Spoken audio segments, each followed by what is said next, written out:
পথের দিশারি। লম্বা সময় জুড়ে রাতের ইবাদত করবেন কিভাবে? কুমিল লাইলা ইল্লা কালিলা নিসফাহু আও ইনকুস মিনহু কালিলা। এই দুনিয়াতে কেউ সফল হতে হলে তাকে তাহাজ্জুদের নামাজ আদায় করতে হবে। যদি আখিরাতে সফল হতে হয় তাহলে তাকে কি তাহাজ্জুদের সালাত আদায় করতে হবে, অথবা তাহাজ্জুদের সময় উঠতেই হবে।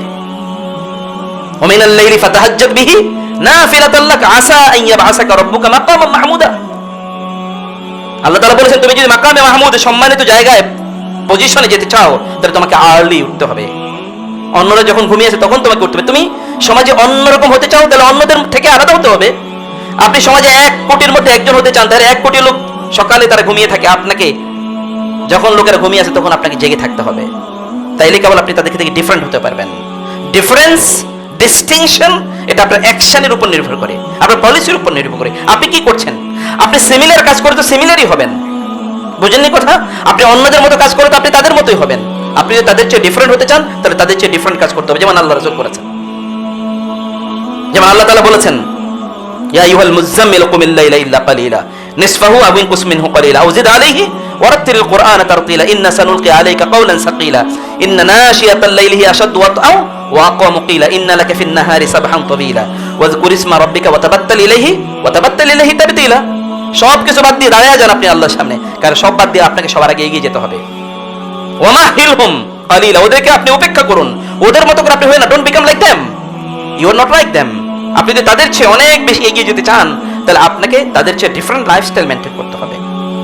সম্মানিত ভাইরা, সম্মানিত বোনেরা, এই কারণে আমরা যেটা বলছি যে আমাদের প্রকৃত সম্পদ হচ্ছে মূলত আমাদের সুস্থতা। এর চেয়ে উত্তম কোনো সম্পদ নাই, এটাই সর্বশ্রেষ্ঠ সম্পদ।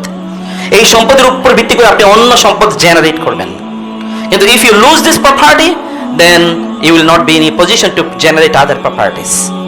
If you lose this wealth, then there is no wealth left for your use. আপনি যদি এই সম্পত্তি হারিয়ে ফেলেন তাহলে আপনার আর ব্যবহার করার মতো আর কোনো সম্পদ থাকবে না। বাঙালি চরিত্র হলো, বাঙালি তখনই বুঝে যখন যায়। বলে নাকি দাঁত থাকলে দাঁতের মর্যাদা বুঝে, এটা না বাঙালির জন্য বেশি প্রযোজ্য। আমাদের কোনো হেলথের ইস্যুতে আমাদের কোনো কনসার্ন নাই, অথচ আল্লাহর রাসূল সাল্লাল্লাহু আলাইহি ওয়াসাল্লাম কি পরিমাণ কনসার্ন ছিল তার চিন্তা করে দেখেন। কি পরিমাণ কনসার্ন ছিল তার। তাবুকের যুদ্ধে তখন তার বয়স কত? তাবুকের যুদ্ধে তখন তার বয়স কত? সেই সময় তিনি যুদ্ধের নেতৃত্ব দেন। হুদাইবিয়াতে তখন তার বয়স কত? 62 বছর। সরি, বিদায় হজে তখন তার বয়স 62। তিনি কিভাবে এমন কোন কাজ, রাসূল সাল্লাল্লাহু আলাইহি ওয়াসাল্লাম কেরান হজ করেছেন। কেরান মানে কি? ওই যে মদিনা থেকে তিনি ইহরাম বেঁধেছেন, তারপরে হজ শেষ করে তারপরে ইহরাম শেষ করেছেন। মধ্যখানে তামাত্তু করলেন, যে মধ্যখানে তিনি ভেঙেছেন। সাহাবায়ে কেরাম থেকে তিনি তামাত্তু করতে বলেছেন, তো তিনি কেরান ওই যে আগে নিয়ত করেছেন এবং তিনি বলেছেন, লাউ ইস্তাকবালতু মা ইস্তাদবারতু লামা সুকতুল হাদিয়া। যদি আমি আগে জানতাম এখন যা বুঝতেছি তাহলে আমি তো আমার সাথে করে কোরবানির হাদি নিয়েই আসি না, কোরবানির পশু আমি নিয়ে আসতাম না। এটা অল টুগেদার ডিফারেন্ট ডিসকাশন। আমি বলছি প্রিয় ভাইরা, নবী সাল্লাল্লাহু আলাইহি ওয়াসাল্লাম 62 বছর বয়সে তিনি কতটা কর্মক্ষম, কতটা উদ্যম, নাশীত। তিনি প্রচন্ডভাবে উদ্যমী, শক্তিশালী। নবী সাল্লাল্লাহু আলাইহি ওয়াসাল্লামের উম্মাহ হিসাবে আমাদের চরিত্র কি, আমাদের করণীয় কি, আমাদের উচিত কি?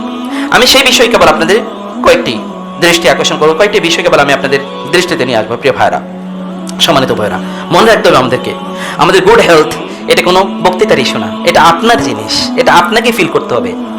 এটা যদি আপনি লস করেন, হারান, তাহলে আপনাকে সাফার করতে হবে। এটা যদি আপনি গেইন করেন তাহলে আপনি এর বেনিফিট পাবেন। অর্থাৎ এটা অন্য কারো জিনিস না, এটা আপনারই জিনিস, এবং এটা আপনাকে অবশ্যই রক্ষা করার দায়িত্ব আপনাকে নিতে হবে। কারণ আপনি যতদিন বেঁচে থাকবেন ততদিন আপনাকে এই শরীর নিয়ে বাঁচতে হবে, আর মরে গেলে আপনাকে এই শরীর নিয়ে মরতে হবে। তাহলে আপনি যদি এই শরীর নিয়ে বাঁচেন তাহলে আপনাকে অবশ্যই আপনার এই শরীর রক্ষা করার জন্য আপনাকে কাজ করতে হবে। সম্মানিত ভাইরা, সম্মানিত বোনেরা, আমি যে হাদিসটি দিয়ে আপনাদের কথা শুরু করেছিলাম, রাসূলুল্লাহ সাল্লাল্লাহু আলাইহি ওয়াসাল্লাম বলেছেন, আল মুমিনুল কাবিয়্যু খায়রুন ওয়া আহাব্বু ইলাল্লাহ মিনাল মুমিনিদ দাঈফ। আল্লাহর কাছে একজন শারীরিকভাবে শক্তিশালী ঈমানদার একজন শারীরিকভাবে দুর্বল ঈমানদারের কাছে চেয়ে প্রিয়। এটা আল্লাহ রাসূল বলেছেন।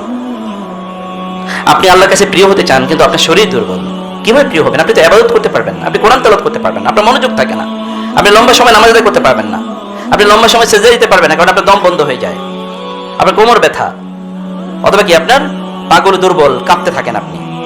মানুষ দুর্বল, বৃদ্ধ হলে আমি বলছি না, যুবকদের কথা বলছি আমি। যুবক মানে কি?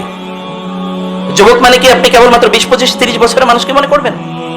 আল্লাহ সুবহানাহু ওয়া তাআলা যৌবনে নবীদেরকে নবুয়তের দায়িত্ব দিয়েছেন। কবে? বয়স যখন 40, তখন তো রিয়েল যৌবন শুরু হয়।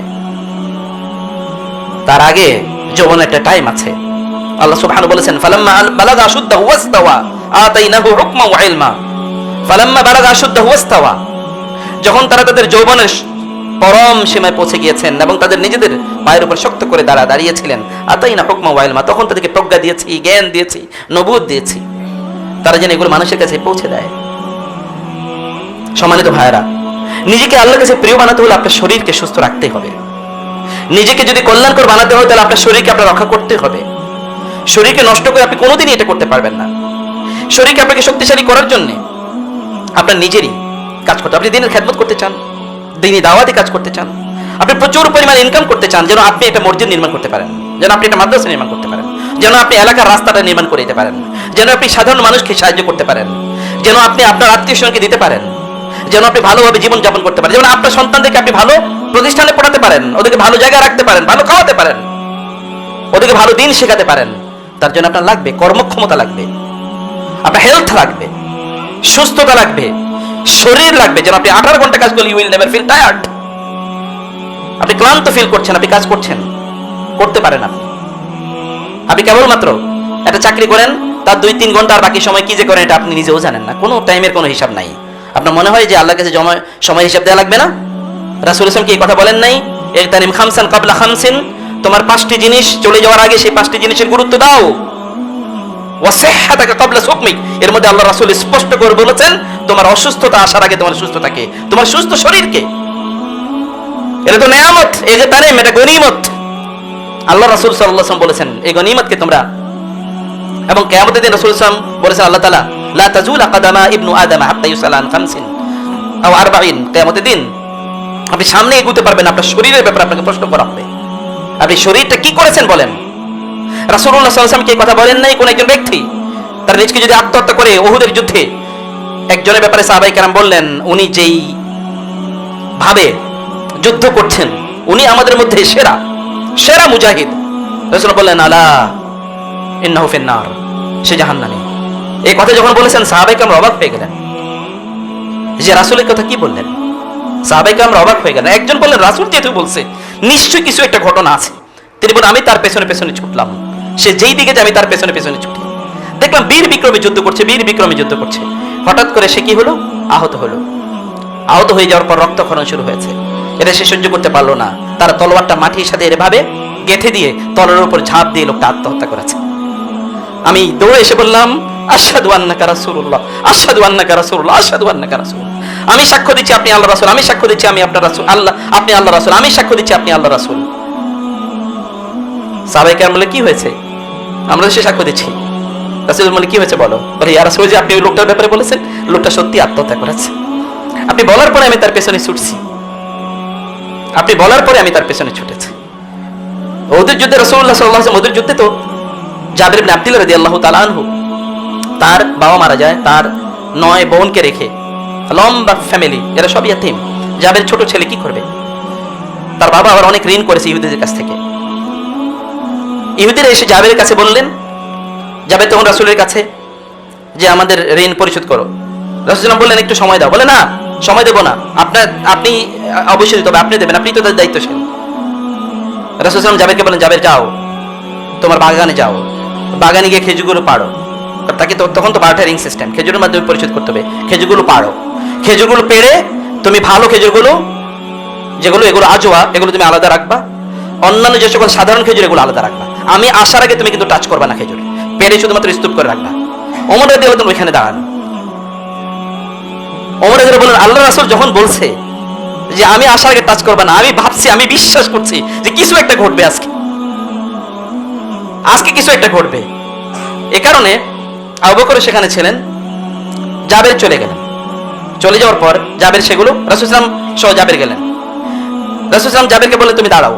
তিনি আগে খেজুর গাছগুলো চারিদিকে এরকম একটা চক্কর দিলেন।